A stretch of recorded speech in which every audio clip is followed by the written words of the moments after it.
44 people have been injured in a fire at a tower block in East London. It's understood that around a quarter of the 19-storey building's cladding was made from the same material used on Grenfell Tower. Earlier I spoke to Apsana Begum, the Labour MP for Poplar and Limehouse. Block D, which is where the fire occurred, is one which does have ACM cladding on, and we do know, and there's nothing to suggest right now, that cladding itself led to the spread of the fire, which it did in the other two floors. But what we do know is that a fire did break out 2 years ago, and for 2 years now, residents have been warning about the risks. Yeah, I'm guessing this sort of story is a trigger for a lot of people, and in a little while I'll speak to the mayor of Tower Hamlets, John Briggs. First, I want to have a quick chat to Natalie Carter. Natalie is a leasehold, a resident of New Providence Wharf. Good afternoon to you, Natalie. Thanks so much for talking to me. Hi, no problem. Your thoughts on the story, the overview? Well, I mean, I think more than anything, we're just really, really angry. You know, we found out that this building had cladding, ACM cladding, in the aftermath of Grenfell, which is 4 years ago. In 4 years, we're still here. We're still in this situation where, you know, it's life-threatening. Just Natalie, I'm so sorry. I want to talk about that, right? But just bear with me for a second. I'd really like to know how you're doing. Just the immediate story of where you're going to sleep tonight, what you're going to do, friends, whether or not the council have been helpful, the local MP. Just talk to me about how you're doing at the minute, and then we'll do the historic stuff. Is that all right? Yeah, certainly. How are you? So, I should have asked you. How are you, Natalie? I am well, thank you. I was quite fortunate. The fire broke out in Block D, and I live in Block B. I found out about the fire because we've got a local WhatsApp group for all of the residents here. And I was on a work call at the time, and I just saw WhatsApp was starting to go a bit nuts. So I looked at it, and they said, fire in Block D. And I asked the question, are they evacuating Block D or the whole building? And I was told, just get out now.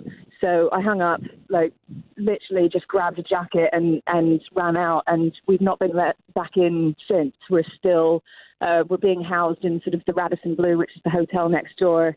None of the people in Block D are going to be allowed back for several days.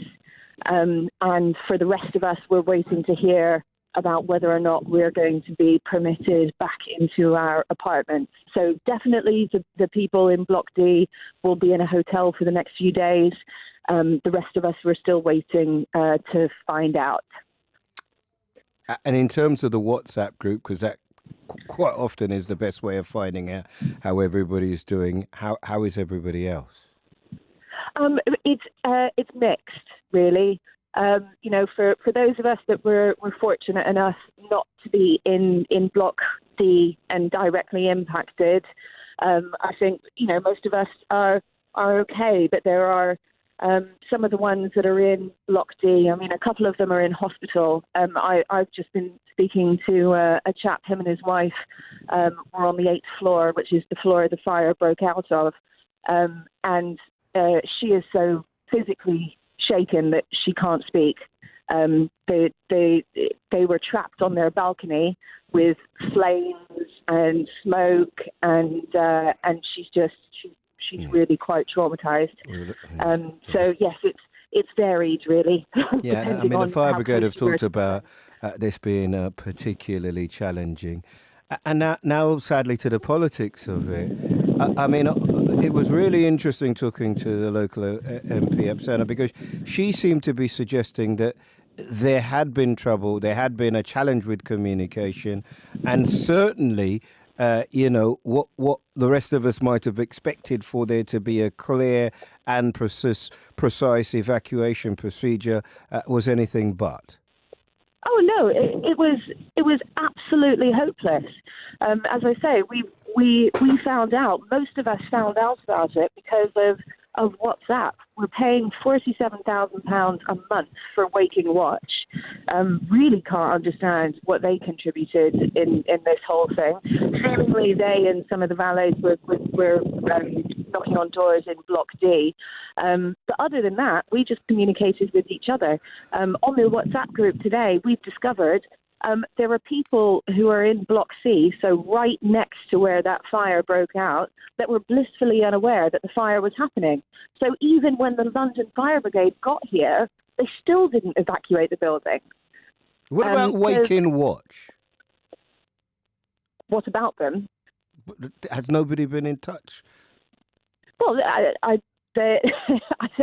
not entirely sure what they're supposed to do, because that's the problem, isn't it? This is exactly the reason why they should be here. That's the problem. And they did nothing. Natalie, can we keep your number? I mean, honestly, genuinely, as a programme and as a station, we are interested in this. I'm guessing that there is going to be some inconvenience for a little while yet. Thank you so much for talking to us. And please speak to Lauren. I would like to keep it. I'm only moving you on in order to speak to the Mayor of Tower Hamlets, John Briggs. John, thanks for talking to me again. I really do appreciate that wasn't easy to listen to for me, so I can't imagine what it must have been like hearing Natalie for you. Well, we got more buildings, more tall buildings in Tower Hamlets than anywhere else in the country, and I've been meeting with residents, leaseholders from this development, from New Providence Wharf, for over 2 years now to talk about their concerns. I guess, I can be very factual. I was there today. I met a number of residents, and the response of the fire service was fantastic. I think they got there very quickly. They contained the fire. They extinguished the fire.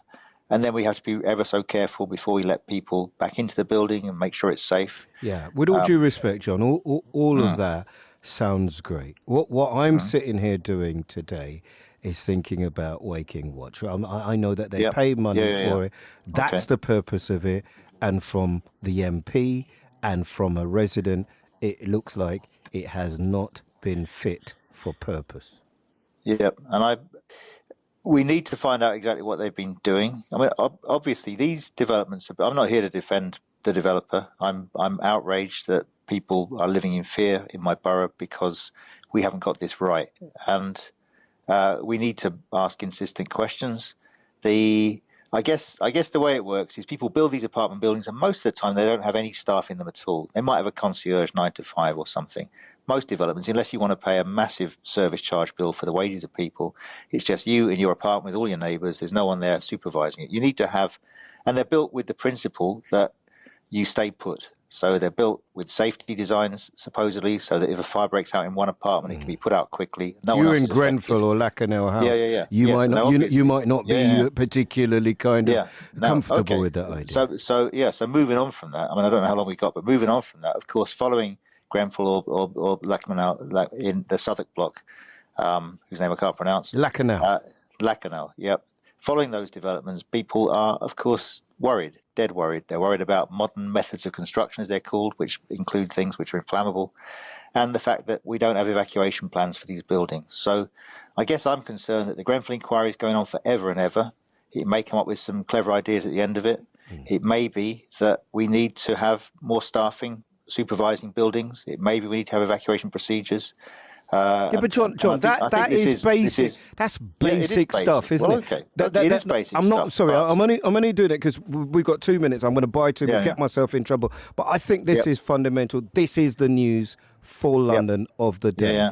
And in the wake of Grenfell, what you might have imagined would have happened is that anybody living in a tower block will have been contacted by the local authority, the Housing Management Association, whoever it might be, and there is a procedure and a plan that is put in place that is bought into by the residents so that in the event of the unthinkable, everybody had a clear idea of what would be expected. Absolutely. And the way we built our buildings is not to prepare for that because they're meant to be safe, and we're still catching up on that. And as a council, we're obviously guided by national legislation and regulations. We talk regularly with the government. We keep a register of our unsafe buildings. or risky buildings.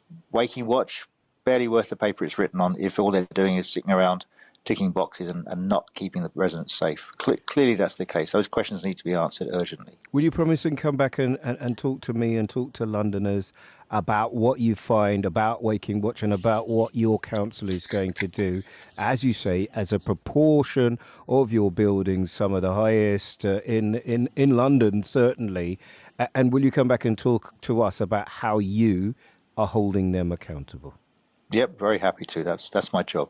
John, thank you very much. Lucie Gutfreund is End of Our Cladding campaign. Lucie, good evening to you, and thank you so much for talking to us. Hello, Eddie. Is it about cladding? Is it about what does somebody like you take from an incident like this?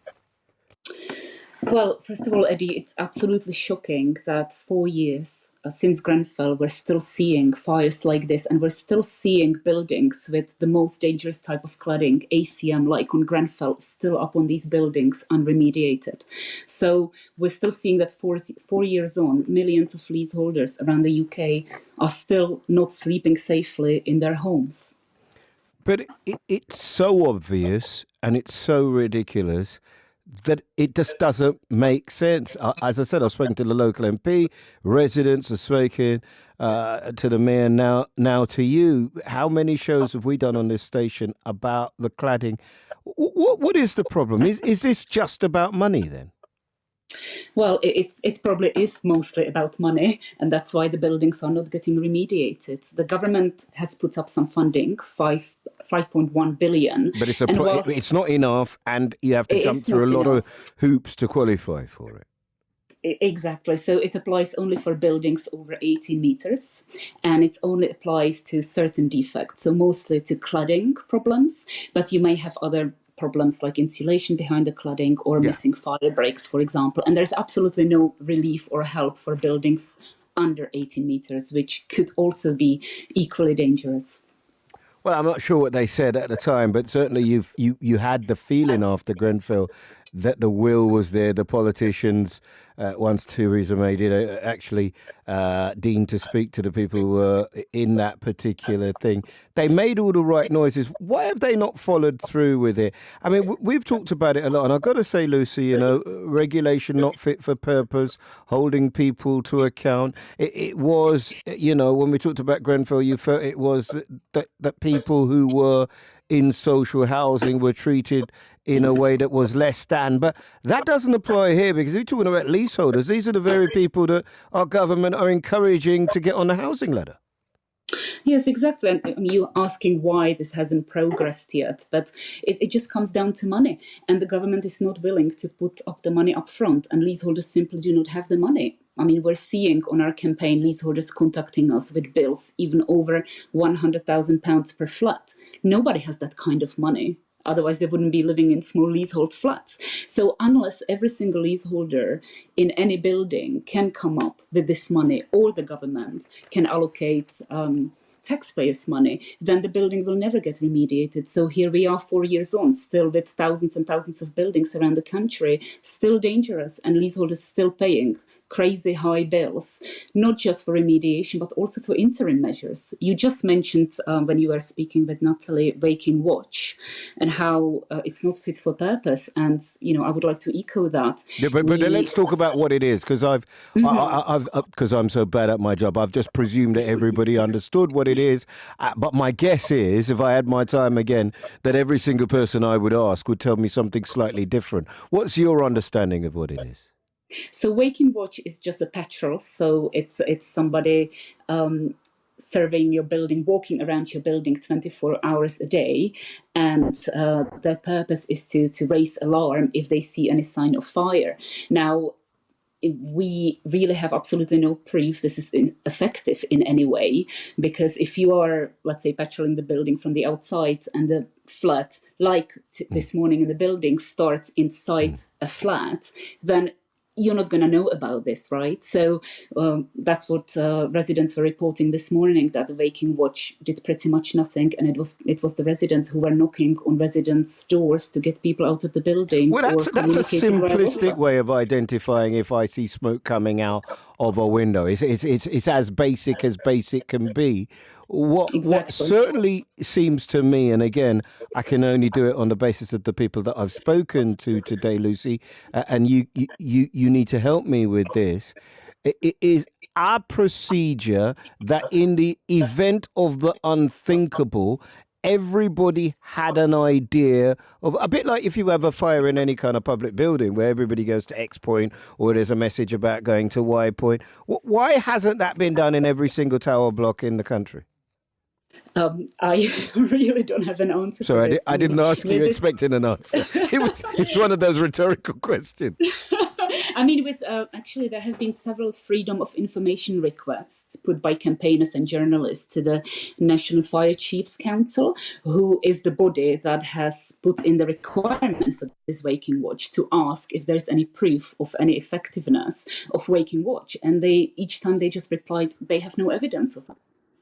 Well, it's sadly become almost a pet subject of ours. A number of leaseholders, the number of people who are struggling, and then this awful story with people injured, and I don't know how badly they're injured, but hopefully it wakes somebody up to the possibility that this could turn out to be really, really bad. And please make sure you keep in touch with my producer Lauren, so that if there is any way that we can keep people abreast of what is happening, then we can do that. Lovely speaking to you, Lucie. Lucie Gutfreund there, who's the End of Our Cladding Scandal campaign, and that's relative to the fact that 44 people have been injured in a fire at a tower block in East London. As I say, we'll give you the very latest on that as and when we get it.